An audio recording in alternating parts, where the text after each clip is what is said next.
새벽 예배 시작하도록 하겠습니다. 하나님 아버지 감사합니다.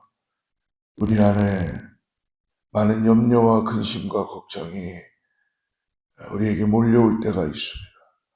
하나님, 우리를 긍휼히 보아주시고 불쌍히 보아주셔서 오늘도 이 새벽에 아버지 하나님 주님께 모든 염려와 근심을 맡길 수 있는 은혜를 허락하여 주시옵소서. 성령님, 오늘 내 안에서 인도하여 주셔서 살아계신 주님을 오늘도 믿음으로 만나 말씀으로 나를 찾아와 주시고 말씀을 통하여 믿음이 굳건히 있으면 오늘 하루 될 수 있도록 축복하여 주시옵소서. 아버지 하나님, 사순절 기간을 지나 예수님의 십자가를 깊이 묵상합니다. 십자가의 은혜를 통하여서 고난을 받으신 주님을 아버지 내가 믿음으로 바라봅니다. 아버지 하나님, 주님께서 교회 가운데 성도님들 가운데 예수님의 십자가를 통하여서 믿음이 회복되게 하시고 다시 주님을 바라보는 믿음으로 나갈 수 있게 하여 주시옵소서. 하나님, 교회에 여러 가지 기도하는 일들이 제목들이 많습니다. 하나님, 특별히 성전이 세워질 수 있도록 하나님 긍휼의 손길을 베풀어 주시고 필요한 손길들을 역사시켜 주셔서 하나님 이루어 주시옵소서.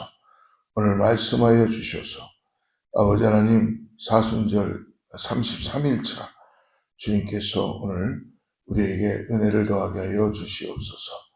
감사하고 예수님의 이름으로 간절히 기도드리옵나이다. 아멘. 오늘 우리가 나눌 말씀은 베드로전서 5장 6절부터 10절까지 말씀을 우리 같이 보도록 하겠습니다. 베드로전서 5장 6절에서 10절 말씀입니다. 같이 합독합니다. 그러므로 하나님의 능하신 손 아래에서 겸손하라. 때가 되면 너희를 높이시리라. 너희 염려를 다 주께 맡기라. 이는 그가 너희를 돌보시리라. 근신하라, 깨어라. 너희 대적 마귀가 우는 사자같이 돌아다니며 삼킬 자를 찾나니 너희는 믿음을 굳건하게 하여 그를 대적하라. 이는 세상에 있는 너희 형제들도 동일한 고난을 당하는 줄을 알미라. 모든 은혜의 하나님 곧 그리스도 안에서 너희를 부르사 자기의 영원한 영광에 들어가게 하시니가 잠깐 고난을 당한 너희를 친히 온전하게 하시며 굳건하게 하시며 강하게 하시며 털을 견고하게 하시리라. 우리 기독교는 은혜의 종교라고 이야기할 수 있죠. 하나님의 은혜를 통하여 우리는 구원받고 하나님의 은혜가 있기에 우리는 이 땅에서 참된 그리스도인으로 살아갈 수 있는지를 믿습니다. 그러나 이 은혜를 잃어버리면 우리는 어떻게 보면 우리의 삶이 황폐해지고 힘들어지고 어려워지는 것을 우리는 알 수 있습니다. 그런데 하나님의 은혜를 우리가 깨닫지 못하고 은혜의 삶을 살지 못하면 우리에게 찾아오는 각종 어려움이 많이 있죠. 특별히 오늘 우리가 나누는 베드로전서의 본문의 말씀처럼 우리에게 염려와 근심이 끝없이 찾아오게 된다는 것입니다. 인생은 모두 근심과 염려를 가지고 있습니다. 성경은 오늘 염려하지 마라 라고 한 것이 아니라 오늘 염려를 맡겨라. 하나님도 우리가 인성을 가지고 있기 때문에 감정을 가지고 있기 때문에 염려가 끝없이 생긴다는 것을 알고 있죠.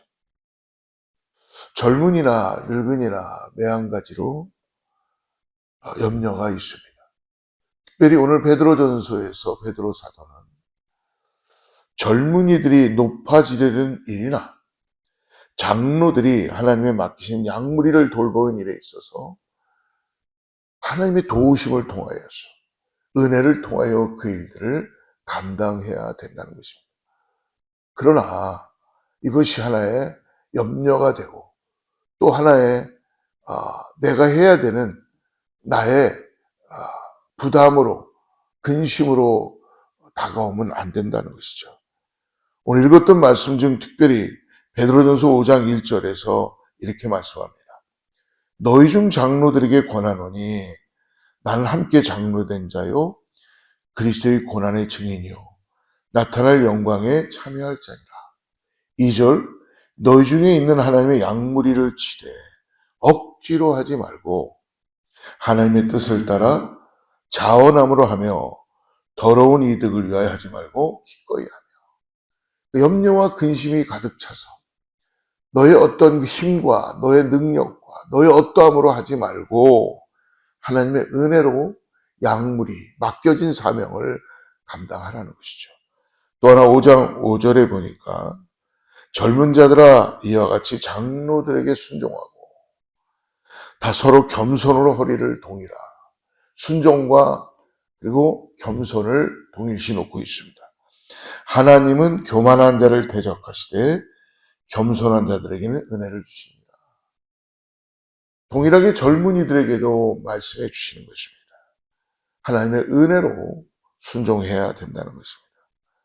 그러나 이러한 상황이 있다래도 오늘 고난을 염두에 두고 늘 염려하는 것이 당연하게 찾아온다는 것을 이미 하나님은 베드로 사도를 통해서 교회와 우리들에게 당부해 주고 있습니다.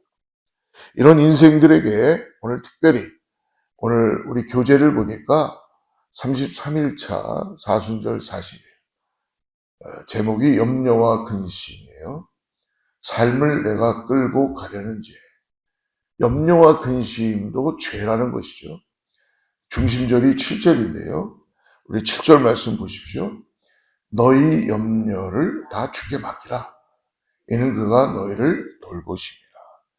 예, 베드로 사도는 하나님의 말씀 가운데 염려가 온다. 그러나 염려를 어떻게 하라고요? 주님께 맡겨라. 주님께 맡겨라. 그런데 뭐예요? 여기에서 맡겨야 되는 분명한 이유가 이는 그가 너희를 돌보십니다. 지금도 우리를 돌보고 계시고 지금도 우리와 함께 하시는 그 구원자이신 예수님이 오늘 우리의 염려를 맡기라고 말씀해 주십니다. 여러분, 예수님도 말씀해 주셨죠? 마태복음 6장 27절에 이렇게 말씀합니다. 너희 중에 누가 염려함으로 그 키를 한 자라도 더할 수 있겠느냐.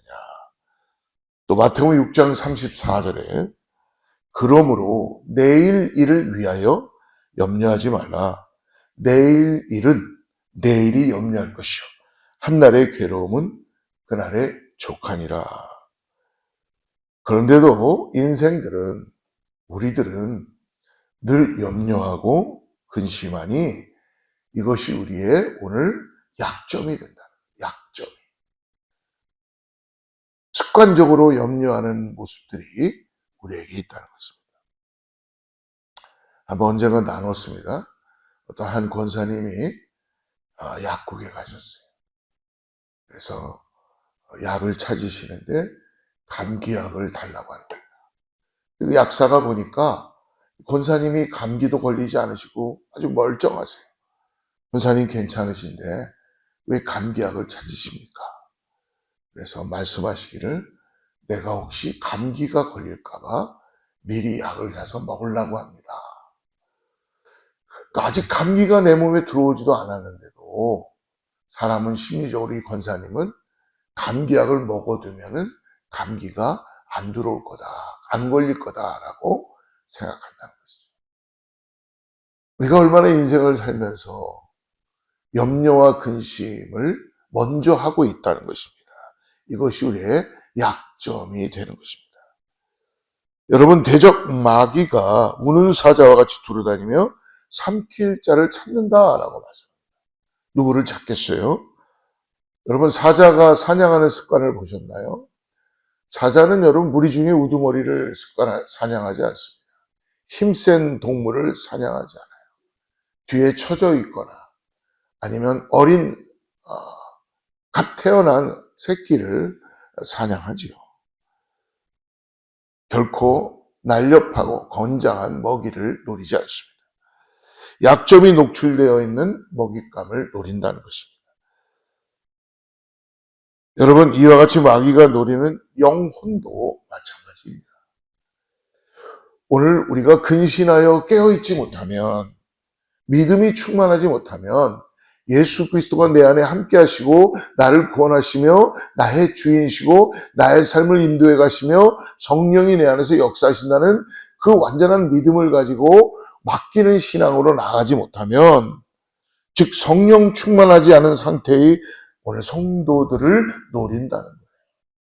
그러므로 세상적인 염려로만 가득 차 있어 우리의 영혼에 틈이 생기면 그 빈틈을 마귀는 반드시 공격하고 노리게 되는 것입니다. 그래서 오늘 베드로 사도가 8절에서 말씀하지요.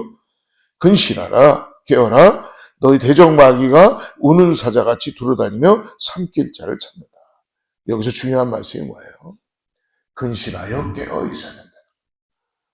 사랑하는 성도 여러분, 오늘 근신하여 깨어 있으기를 주로 축복합니다. 9절, 너희는 믿음을 굳건하게 하여 그를 대적하라. 이는 세상에 있는 너희 형제들도 동일한 고난을 당하는 줄 압니다.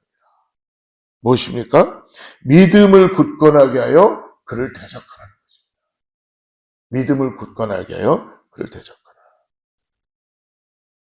연약한 인생이 느끼게 되는 것은 우리들 스스로의 힘만으로는 불가능하다는 사실입니다. 그러므로 신이 온전하게 하시며 굳건하게 하시며 강하게 하시며 털을 견고하게 하시는 하나님의 권능을 의지해야 된다는 거예요. 사랑하는 성도 여러분, 우리는 삶이 온전하며 굳건하며 강하며 견고하기를 원하지만 오늘 베드로 사도는 이런 삶은 친히 누가 주신다는 걸 강조하는 거예요? 은혜의 하나님이 주신다. 은혜의 하나님. 사랑하는 성도 여러분, 그러므로 오늘 이 은혜의 하나님을 우리에게 주셨다는 것 무엇입니까? 우리 안에 성령이 계시다는 걸 여러분 믿음으로 바라보시기 바랍니다. 성령은 우리의 삶의 보혜사로 우리에게 함께 하십니다. 우리를 주관하여 주시는 분이에요. 그러나 어제도 말씀드렸습니다. 우리에게 자유의지를 주셨습니다. 성령님은 우리 안에 계시면서 우리를 주관하고 싶으시고 우리를 지배하고 싶으시고 우리의 삶을 인도해 주시기를 원하십니다. 그러나 중요한 건 뭐예요? 내가 그분께 오늘 맡겨야 된다는 것입니다. 인정해야 된다는 것입니다. 믿음으로 고백해야 된다는 것입니다. 그러므로 여러분, 보혜사 성령, 즉 우리 곁에 딱 붙어서 우리를 하나님이 원하시는 그 믿음의 길을 걸어갈 수 있도록 도와주신다는 거예요. 염려와 근심은 우리에게 찾아옵니다. 그러나 여러분, 오늘 염려와 근심이 없다고 말씀해 주지 않았잖아요. 염려와 근심을 맡겨라. 맡기라는 원어의 뜻은 뭔지 아십니까? 굴려버려라. 던져버려라. 그냥 아무것도 없는 것 같이 관심을 갖지 말라. 그러나 여러분, 우리가 그렇게 한다 그래서 그 염려가 없어집니까? 그래서 주님은 우리에게 성령을 허락해 주신 적이 있습니다. 여러분, 염려와 근심을 우리가 바꿀 수 있는 것은 안 하는 것이 아니라 오늘 기도하는 것입니다. 모든 염려와 근심을 기도로 바꾸는 것입니다. 그 기도할 때에 성령님이, 보혜사 성령이 우리 안에서 탄식하며 우리를 도와주시는 거예요. 우리의 염려와 근심을 바꿔주시고 소망으로 바꿔주시고 기대로 바꿔주시고 우리의 손에서 굴려버리게 하심으로 우리의 심령 가운데 하나님의 은혜를 깨닫게 하시고 은혜를 통하여 오늘 하루가 주님과 함께 동행하는 새로운 삶으로 나가게 주시는 것입니다. 사랑하는 성도 여러분, 그러므로 성령님은 우리 안에서 손님으로만 계실 수 없다는 것을 오늘 여러분 바라보시길 바랍니다. 우리의 삶의 전 영역을 장악하십니다. 그리고 성령님은 우리를 지배하십니다. 성령님께 맡길 때에 우리의 모든 전 인격적인 것과 삶의 전 영역을 인도하시며 그리고 주관하십니다. 이때 나는 주님과 함께 빛 가운데 걷게 되고 은혜의 삶으로 나아가게 되는 것을 믿으시기를 축복합니다. 그러므로 오늘 성령님께 전적으로 의지하시고 맡기십시오. 고백하십시오. 성령님, 내 안에 염려가 있습니다. 성령님, 내 안에 근심이 있습니다. 말씀드렸습니다. 여러분, 우리가 아무리 근심하지 않겠다, 염려하지 않겠다 해도 우리의 안으로 염려와 근심은 찾아오지만 우리보다 강하신 주님께서, 성령께서 근심과 이 염려를 기도로 바꾸게 하여 주시고 하나님의 은혜를 통하여 우리가 찬양하게 하시고 그리고 그 문제를 통하여 넉넉히 이길 수 있는 믿음을 허락해 주시는 것을 오늘 믿음으로 바라보시는 우리 모든 성도들 되기를 축복합니다. 그러므로 오늘 하루도 성령 충만, 믿음 충만, 은혜 충만한 우리 모두 성도들 되기를 축복합니다. 마귀에게 여러분, 마귀가 노릴 만큼 빈틈을 주지 않는 것은 우리가 성령님을 따라서 충만한 믿음으로 나가는 은혜의 삶이 되기를 축복합니다. 기도하겠습니다. 하나님 아버지, 오늘도 베드로 사도를 통해서 하나님 한없이 부족한 저희들이지만 주님께서 주의 백성으로 살아갈 방법과 자세를 오늘 가르쳐 주심이 감사드립니다. 저희의 노력으로 이뤄낼 수 없지만 모든 염려와 근심을 오늘 주님께 맡김으로 주님의 은혜로 채워가며 살아갈 수 있는 우리 모두가 되게 하여 주시옵소서. 오늘 성령 충만함으로 인하여서 내 안에 계시는 보혜사 성령께 모든 걸 맡기고 의탁하고 도움을 구하고 나가는 우리 모두가 되게 하여 주시옵소서. 오늘 주님께 모든 걸 맡기며 나가는 사랑하는 성도님들에게 하나님의 은혜가 충만한 오늘 하루가 되게 하여 주시옵소서. 거룩하신 예수님의 이름으로 간절히 기도드리옵나이다. 아침마다 새로운 늘 새로운